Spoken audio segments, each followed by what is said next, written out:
panel.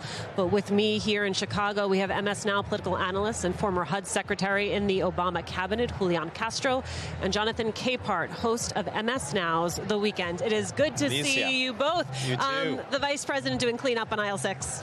Yes, doing cleanup, especially when you consider the terms of the Memorandum of Understanding versus what the president told us in that video in the middle of the night when the bombing started in Iran.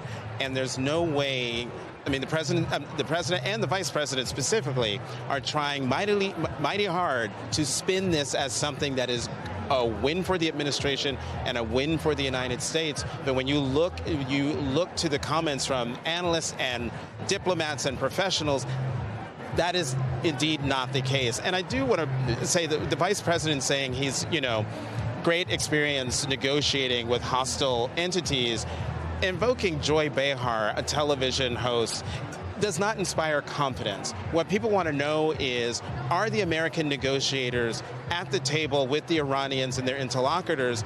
Do they know the Iranians? Do they have the background and the history? Do they understand the nuances that are happening around the table in a diplomatic, high-stakes diplomatic effort like that?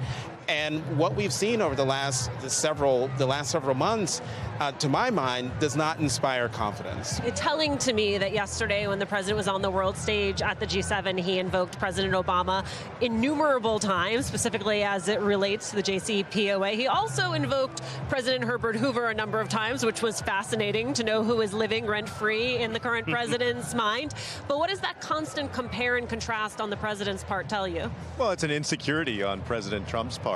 And you can easily see why. I mean, as Jonathan was saying, I think listening to the vice president, what you get the sense of is this is ultra spin in both tone, the body language, and they have to recognize, in their heart of hearts, that really they're back to square one. I mean, this is a president that tore up the JCPOA that had been negotiated over months and months with experts, with people who really knew what they were doing and took the time to do it right, and were able to achieve something that put the United States in a very good position if you're concerned about Iran getting a nuclear weapon.